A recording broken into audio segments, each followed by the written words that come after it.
A NBA é recheada de momentos incríveis. Por lá passaram busts, roleplayers, bons jogadores, estrelas, super estrelas e, claro, deles mascarados jogadores de basquetebol.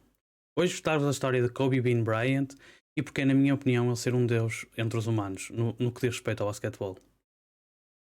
Relembrar que no dia 26 de janeiro de 2020, Kobe Bryant faleceu juntamente com a sua filha Gianna e mais 7 pessoas a bordo de um helicóptero. Kobe deixa-nos como um dos melhores jogadores de sempre de basquetebol e um ícone tanto dentro como fora do campo. Claro que a questão aqui coloca-se é, mas como é que ele chegou a este patamar?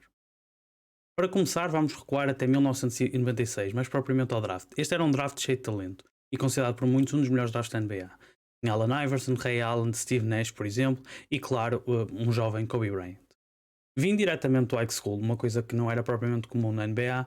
Kobe Bryant decidiu juntar-se então ao draft de 1996 e era visto como um jovem com grande potencial. A questão aqui que se colocava era quem é que ia draftar Kobe Bryant, um jogador um bocado imaturo e, claro, com alguns ainda problemas no seu desenvolvimento de jogo. Os primeiros que eram claramente assumidos como os interessados em Kobe Bryant eram os Boston Celtics. Neste momento os Boston Celtics tinham a nona pick do draft de 1996 e procuravam alguém que excitasse adeptos e que fizesse ir ao estádio e apoiar a equipa. Mas pouco antes da draft night, os Dallas Mavericks decidiram fazer um negócio com os Boston Celtics e os Celtics acabaram por ficar com a sexta pick deste draft.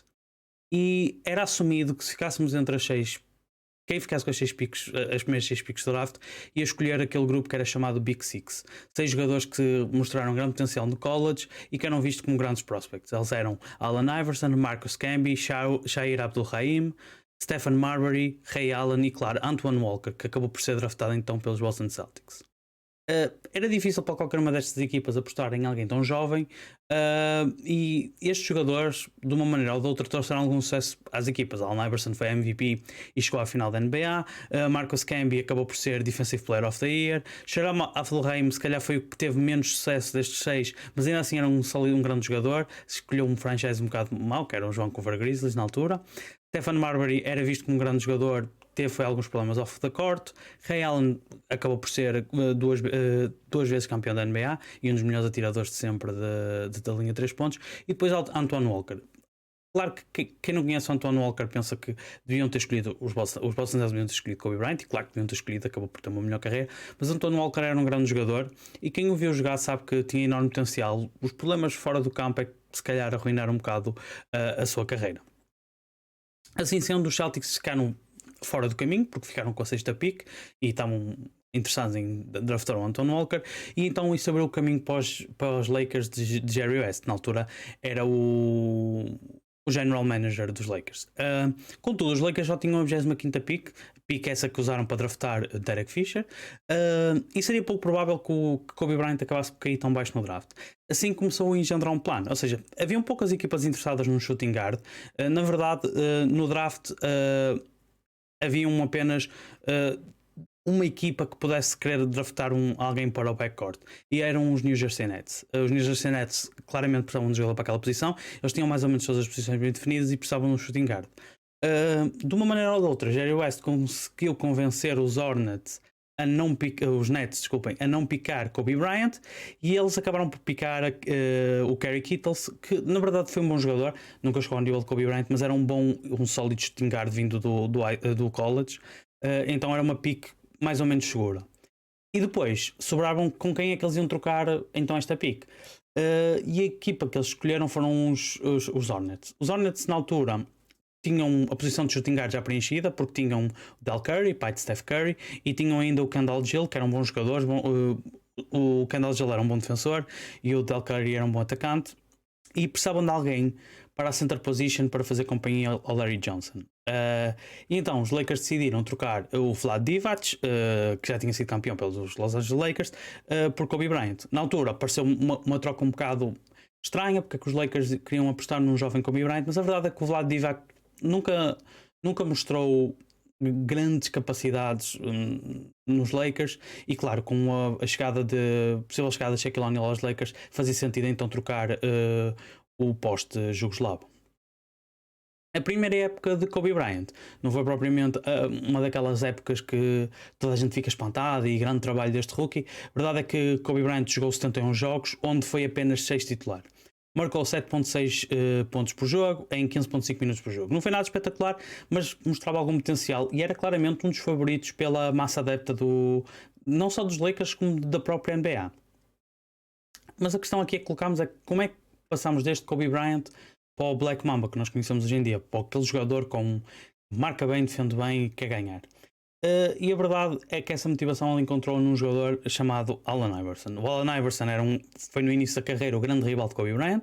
Ambos draftados no mesmo ano. Allen Iverson acaba por ser Rookie of the Year em 1996 e desde logo mostra-se como sendo um grande jogador e todos os holofotes estavam colocados no Allen Iverson, com jogadas espetaculares, o crossover que fez ao Michael Jordan, etc. Então havia muito à volta do Allen Iverson.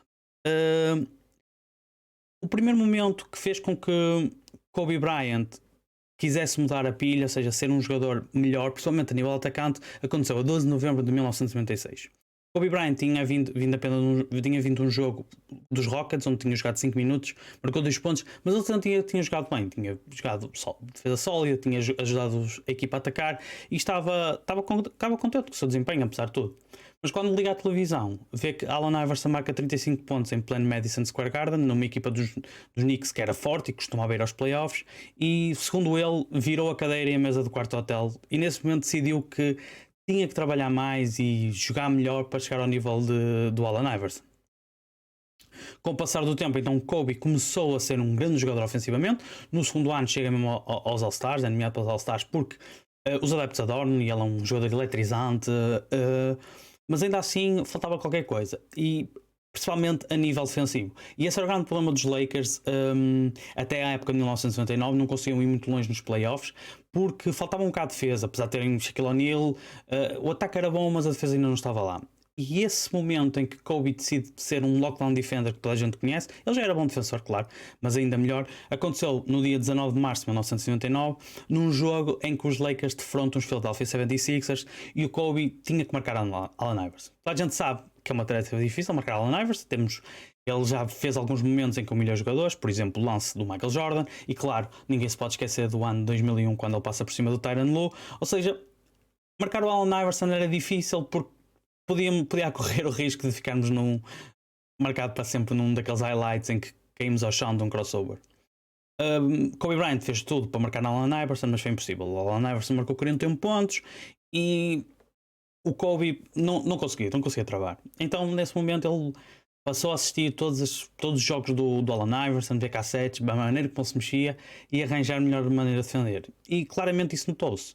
Passados 6 meses, o Kobe volta a defrontar o Allen Iverson, ou seja, os Lakers contra os 76ers, e consegue cobrir o Allen Iverson ao ponto de ele só conseguir marcar 16 pontos nesse jogo, com uma eficácia de lançamento ainda pior que o que Allen Iverson costuma dizer. E assim é que nasceu então aquele Kobe Bryant, um defensor. Vimos grandes jogos ele a cobrir Scottie Pippen, mesmo nessa época 99, para os playoffs, quando o Pippen estava nos Blazers, aquele famoso jogo que o Michael Jordan estava a assistir na linha lateral e o Kobe Bryant matou o Scottie Pippen, tanto a atacar como a defender. E então depois dessa altura os Lakers entram numa run incrível e ganham 3 títulos consecutivos. Ganham os 3 títulos de maneira razoavelmente fácil,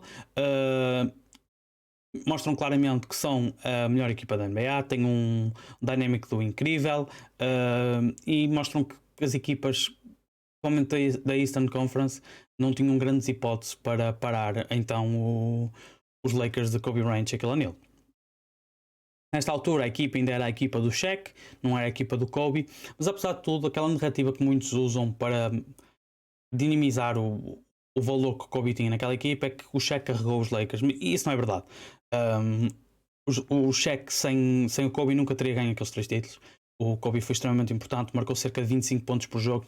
Ninguém carrega um jogador que marca 25 pontos por jogo. Houve jogos até, principalmente contra os Blazers, em que o Shaq fica de fora, é expulso antes do 4º período e o Kobe carrega e leva a equipa à final da conferência. Por isso, claramente, Kobe Bryant era um jogador mais nesta equipa, podia não ser o melhor jogador desta equipa, era claramente Shaquille O'Neal, mas era sem dúvida, ainda assim, top 10 na NBA mesmo nessa altura.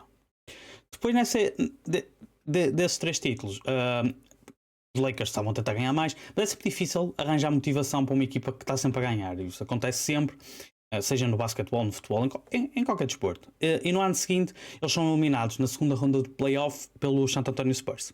E começa-se a notar aqui alguma. Já existia, pessoalmente dentro de portas, uma fricção entre o Kobe e o Shaq, mas começou-se a notar para fora, para as outras pessoas. Mesmo em campo, notava-se que Kobe queria assumir mais o papel. Estava naquela coisa de mostrar que a equipa era dele, também era dele. O Shaq tinha ganho 3 Finals MVP, ele também queria ser Final MVP, queria ganhar mais títulos individuais. Ainda assim, os Lakers decidem atacar o ano 2003-2004 de uma forma incrível. Queriam ganhar o título, então decidem trazer Gary Payton e Karl Malone. Ambos os jogadores já tinham uma certa idade, mas continuam a ser grandes jogadores. Gary Payton era na mesma um lockdown defender na posição de point guard e Karl Malone era o mailman, não é? Mailman always delivers, e fez sempre jogos sólidos ao serviço dos Los Angeles Lakers, mesmo com a idade que tinham. Contudo, eles chegam às finais de Detroit Pistons. Detroit Pistons era um bocado underdogs e achavam que os Lakers iam limpar, mas os Lakers perdem 4-1, foi assim um bocado de choque. A verdade é que Ben Wallace cobriu bastante bem o Shaquille O'Neal, mas o principal problema aqui na equipa foi claramente Kobe Bryant. Teve umas finais não muito boas e notava-se que ele queria ser o protagonista, queria ser ele a ser o Finals MVP, queria ser ele a levar a equipa ao título. E pronto, nesse ano também aconteceu muita coisa, não é? Foi uma época de lockdown, Shaquille O'Neal veio claramente acima do peso, estava gordo, começou a ser aquele Shaq mais gordo que nós conhecemos nos anos de Miami, os Phoenix Suns, Boston Celtics, Cleveland Cavaliers, começou a ganhar peso, ou seja, apesar de ser forte, perdeu aquela mobilidade, principalmente a nível defensivo, o que era bastante importante, e os jogadores como o Ben Wallace, que eram mais novos, conseguiam com a sua velocidade lateral parar um bocado o Shaquille O'Neal. Depois ainda houve o problema do escândalo sexual, em que Kobe foi acusado e que Kobe disse na altura devia ter feito como o Shaq e pagá-las para ela se calar. Na altura Shaquille O'Neal era casado e que aquilo não caiu bem, ou seja, estava a acusar o Shaquille O'Neal de estar-se envolvido com outras mulheres, na altura que era casado, e criou logo um problema no balneário, ainda maior que tinha. E depois ainda há o problema com o Karl Malone. Durante um jogo, ao que parece, reza a história, Karl Malone tirou um beijo à mulher de Kobe Bryant. Toda a gente sabe mais ou menos as histórias do Karl Malone, envolvido com raparigas mais novas, quando eu digo mais novas, com menos de 18 anos e tudo. Assim um bocado humanizer, com um monte de mulheres e filhos. E Kobe não gostou daquilo e ameaçou de porrada ao Karl Malone, basicamente. E pronto, aí no final dessa época a equipa desfez, Gary Payton e Shaquille O'Neal foram os Miami Heat, Karl Malone acabou ali a carreira dele, basicamente, e os Lakers ficaram com uma equipa que basicamente era a equipa de Kobe Bryant. Agora, o problema é que a equipa era terrível, era composta por jogadores muito fracos. Durante mais ou menos 4 anos, a equipa dos Lakers tinha Kwame Brown, Seamus Parker, Adam Morrison, jogadores que eram terríveis, que eram considerados bust na NBA, que eram jogadores que não conseguiam produzir nada.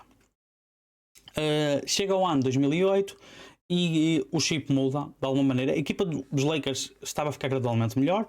O Lamar Odom estava-se a desenvolver como um bom jogador e acaba por ser um dos jogadores mais importantes nestes anos do Kobe Bryant. E Kobe Bryant faz uma época incrível. E claro, muitos vão dizer, fez porque tinha a ajuda de Paul Gasol. É muitas vezes o argumento que se usa, mas as pessoas esquecem-se que o Paul Gasol foi trocado no final da trade deadline e só fez 27 jogos na fase regular pelos Lakers. Mesmo assim, sem Paul Gasol, os Lakers eram a melhor equipa do Oeste e Kobe Bryant era sem dúvida o melhor jogador da NBA. Já era, de alguns anos para cá, um dos melhores. E se calhar estava alguns MVPs que deviam ser dele, mas naquele ano ele foi claramente o melhor de todos e ganha o MVP. Pelo caminho até 2008 temos incríveis jogos, não é? Em 2006, no dia 22 de janeiro, ninguém se vai esquecer, não é? Marcou 81 pontos frente aos Toronto Raptors, que é o segundo melhor marca da história da NBA, atrás de Wilt Chamberlain. E depois, a 20 de dezembro de 2005, ainda antes, temos um jogo em que Kobe Bryant nos primeiros 3 tempos marca 62 pontos, mais que toda a equipa dos Dallas Mavericks, ou seja, o jogo seria Kobe 62, Dallas Mavericks 61. Coisas incríveis.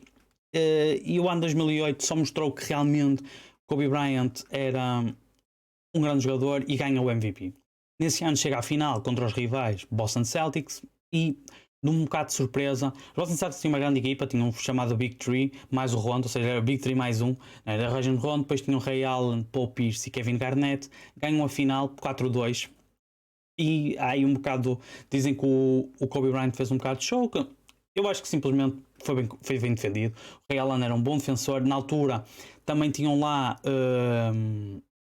o Tony Allen, que era um defensor incrível e conseguia cobrir bastante bem Kobe Bryant. Quem conhece Tony Allen sabe que é o Pat Beverly de hoje em dia em esteroides, era muito melhor, era um defensor incrível, um cão danado atrás da bola e dificultou muito a vida do Kobe Bryant. Ainda assim, para muitos podia ser um motivo de ficar mais em baixo e tudo, mas Kobe estava completamente motivado. Na altura eram os Jogos Olímpicos de 2008, os Estados Unidos brilharam, Kobe Bryant foi o rei. E chega então o ano 2009 e os Lakers continuam com aquela vontade de ganhar. A equipa estava mais bem entrosada, Pau Gasol já fez então uma preparação da época com a equipa toda e os Lakers chegam à final da NBA e ganham 4-1 aos Orlando Magic. E foi 4-1, não foi 4-0 porque os Lakers relaxaram num jogo. Apesar de haver ali um jogo que foi mais renhido e até os Orlando podiam ter empatado 2-2, acho que houve sempre aquela sensação que a vitória era do lado dos Los Angeles Lakers. Em 2010, os Lakers voltam então a chegar à final e desta vez defrontam de novo os Boston Celtics. Eu lembro-me de ver os jogos dessa final ao vivo.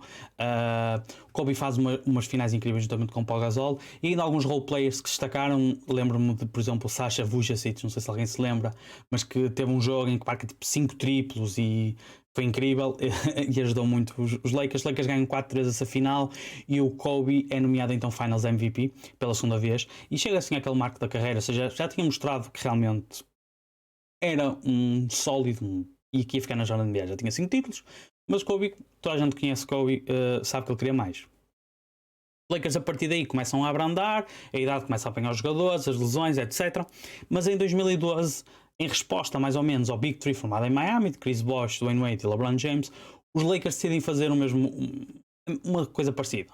Contratam na free agency Dwight Howard, trocam Dwight Howard, vocês têm mais 6 meses de contrato, e decidem então trocar por Chris Paul. Na altura, era incrível ficar Chris Paul, Kobe Bryant, Pau Gasol, Ron Artest e ainda Dwight Howard como um 5 inicial, uma equipa claramente candidata a títulos da NBA, mas por razões que ainda se desconhece, quem não sabe, os Nets são geridos pela NBA, são a única equipa gerida pela própria NBA e vetaram então essa troca porque diziam que General Manager não tinha os poderes necessários para apoiar a troca, então vetam a troca e acaba por ser trocado pelos Clippers, numa troca que acaba por ser pior para os Hornets que aquela troca dos Lakers. Ainda assim, os Lakers precisam de um point guard e decidem contratar Steve Nash. Continuava a ser um dos meus point guards da NBA, mas já estava velho. O início não correu bem, o treinador Mike Brown estava a tentar fazer uma espécie de Princeton offensive, que era algo que já não se usava há muitos anos, a equipa dos Lakers estava desconfortável e decidem despedir e contratar o treinador. Tudo parecia estar certo para Phil Jackson voltar a treinar os Lakers e treinar Kobe Bryant, mas segundo o que Phil Jackson disse num talk show, se não tenho dúvida foi ao Letterman, disse que um dia antes recebe uma chamada a dizer que os Lakers tinham optado por contratar Mike D'Antoni, e então Phil Jackson foi deixado de parte. Mike D'Antoni que ia trazer aquela dinâmica com Steve Nash, já tinha tido nos Suns, e aquela dinâmica de pick and roll entre Steve Nash e Dwight Howard que ele tinha com o Stoudemire. Contudo, Dwight Howard não queria, por razões não cabe ao diabo, jogar o pick and roll, e ele era dos melhores jogadores e mais eficientes na altura que jogava pick and roll, mas ele queria fazer mais post-down, e ele era dos piores jogadores da NBA a fazer post-down em ataques. Mas ainda assim foi o que aconteceu, acabou por tudo correr mal, os Lakers estavam a ver a coisa mal parada, e o Mike D'Antoni teve uma conversa com Kobe Bryant e disse: bem, tu vais ter que jogar todos os jogos, todos os minutos de jogo, porque se não jogares a gente não ganha. E 2013 foi sem dúvida dos melhores anos de Kobe Bryant em tudo. Joga cerca de 39 minutos por jogo, ou seja, é imenso para um jogador com a idade de Kobe Bryant. Marca 27.3 pontos por jogo em 46.3% de field goal percentage, 5.6 rebounds e 6 assists. Tem ainda 8 jogos com 40 ou mais pontos e tem ainda 11 jogos com 10 ou mais assistências, onde tem 3 deles onde joga a point guard com 14 e 15 assistências. Se não estou em erro, 14 e 15 ou 14 e 14 assistências em todos eles. Ou seja, Kobe Bryant faz tudo naquela equipa, que remédio. E então chegamos à fatídica noite de 10 de abril de 2013, um jogo em que os Lakers precisavam de ganhar aos Golden State Warriors por causa das seeds dos playoffs. O Kobe Bryant já tinha notado algum desconforto, tinha ido ao chão muitas vezes, estava a notar algum desconforto e chega uma altura que pega e sente que rasga o tendão daqueles. Ainda que o tendão daqueles marca 2 lances livres, sai e realmente rompeu-se pior. Foi uma rotura total do tendão, que afastou então Kobe Bryant dos playoffs. Os Lakers foram eliminados, nem foi bom. E depois a lesão basicamente matou a carreira de Kobe Bryant. Ele voltou, já não conseguia ter aquela velocidade, mas já era velho, velhote, já tinha 35 anos. Mas ainda assim notou-se que a lesão afetou muito. Decidiu retirar-se aos 37 anos, quase 38, no dia 13 de abril de 2016, num jogo contra os Utah Jazz, onde ele marca 60 pontos e torna-se então o jogador mais velho de sempre a marcar 60 ou mais pontos da história da NBA. Há quem diga que os Utah Jazz facilitaram um bocado. Quem viu o jogo sabe que os Utah Jazz também não fizeram a marcação mais em cima, era o último jogo da época, pouco interessava. Os Jazz estavam já confortáveis na posição que estavam, mas ainda assim é preciso meter a bola dentro do cesto, e o Kobe fez lá lances incríveis, lançar Kobe Bryant, aqueles fadeaways que toda a gente conhece, e com 3 jogadores em cima dele, e mostrou que realmente era um grande jogador, independentemente de tudo que aconteceu, das lesões, ainda era um grande jogador. Ele disse na altura que o tanque esvaziou o tanque todo. E pronto, foi a última vez que vimos Kobe Bryant a jogar basquetebol. Falou-se ainda que ele pudesse juntar-se à liga do Ice Cube, dos Big Trees, mas isso não aconteceu. E pronto, essa foi basicamente a história de Kobe Bryant na NBA. Apesar de todo o talento que o Kobe tinha nos palcos da NBA, o que fez com que ele fosse realmente aquele jogador foi a motivação e a vontade de ganhar. E ele era muito mais que um jogador. Fora do campo também era uma estrela. LeBron James disse que achava que era super conhecido, até que chegou à China e toda a gente queria era o Kobe Bryant.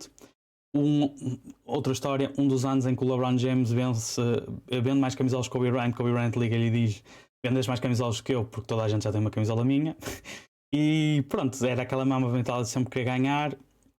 E claro, há muitas coisas que se mostram que o Kobe, mesmo os poucos pessoas que não veem basquetebol sabem quem é o Kobe Bryant.